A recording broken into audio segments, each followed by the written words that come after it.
Shalom Chaverim. Today, Parashat Vayikra, we're beginning the book of Leviticus. And today we're going to introduce this incredible book by historian Barbara Tuchman called The March of Folly.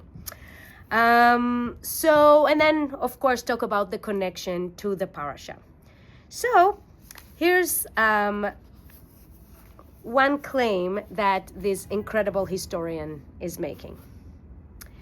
Chief among the forces affecting political folly is lust for power, named by Tacitus as the most flagrant of all the passions, because it can only be satisfied by power over others. Government is its favorite field of exercise. Now, Barbara Tuchman published this book in 1984. She's actually was a Jewish and also Pulitzer Prize recipient historian. And in this book, what she does is basically she takes events throughout history from Troy to the popes of the Renaissance, to the American Revolution, to the Vietnam War, and shows the great folly of the leaders in all of those events. Basically how we saw institutions and governments that saw disaster in front of their eyes, saw it happening, and did nothing to stop it in a complete irrational way, right? So for example, the Trojan horse would be her first example. But then the popes of the Renaissance that basically saw the Reformation happening in front of their eyes, but their corruption and lust blinded them from doing anything about it to stop it, or how the British lost the colonies and in the American Revolution by really seeing how it was brewing for a very long time, and yet not having the power to admit their mistakes or to make concessions or to prevent it. And then, of course, the Vietnam War and how from Kennedy and Lyndon Johnson and then Nixon, really all of those administrations seeing a process clearly in front of their eyes and sticking to their guns, no pun intended, despite that. And what Tuchman finds that in all of these cases, part of what drives this folly in leadership has a lot to do with the ego and with the lust for power. And we will get back to this. So, what is the connection to our parasha? So Vayikra, okay, and he called, that's what it translates to, is the first word in the book of Vayikra. Leviticus is Vayikra, and the first book in the Parashah Vayikra. And it's Vayikra el Moshe, Vayidaber Adonai elav me'oel moed le'mor. Adonai called to Moses and spoke to him from the tent of meeting, saying, okay, so Moshe, okay, which is Moses, was the name that God called Moses, right? Moshe. Now, the Midrash, Vayikra Rabbah, actually tells us that Moses had 10 different names. And some of them were Yered, Hever, Yekusiel, Avigdor, Avizanoach, and so on. And the Midrash explains that each of those names, of course, had a very powerful meaning. So, for example, Yered, which comes from the word to descend, was given to Moses because he brought the Torah from above. Or Avigdor, which comes from the Hebrew word Gader, Gader means fence, is because Moses put a fence around the Torah. Or the name Hever, which comes from the word Chaver, friend, it's also Hever is to join, was given to Moses because he joined the Israelites with God. So, there's another book here that I really, really like. It's called Sichot Musar, or Sichos Musar, by Rabbi Chaim Shmulevich. And in here, Shmulevich writes that Moshe's 10 names each indicate a separate dimension of his multifaceted personality. Each name portrayed a facet not described by others. Yet, it was the name Moshe by which he was known. Okay, so Shmulevitz asked, why Moshe, right? If he had all these names that had all these meanings, why Moshe was the chosen name?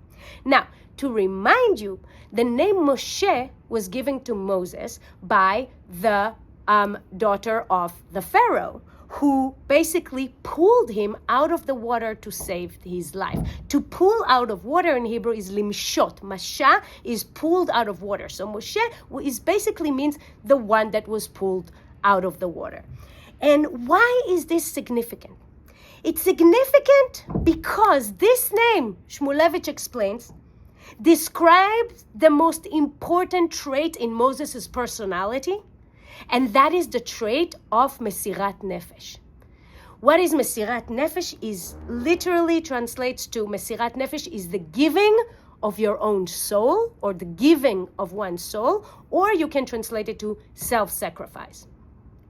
Now, the daughter of the Pharaoh really acted in Mesirat Nefesh.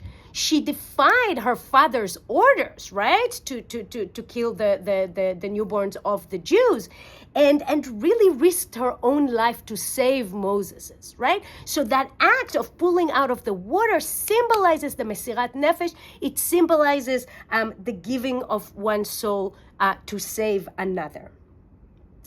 So I wanted to actually offer my own idea about it, and this is what connects it to Barbara Tuchman and the March of Folly, is that maybe Mesirut Nefesh is not just the literal willing to risk your life, but it's also giving away the part of your own soul as a leader that is driven by ego and lust for power. So basically giving up that aspect of your personality so you can truly lead.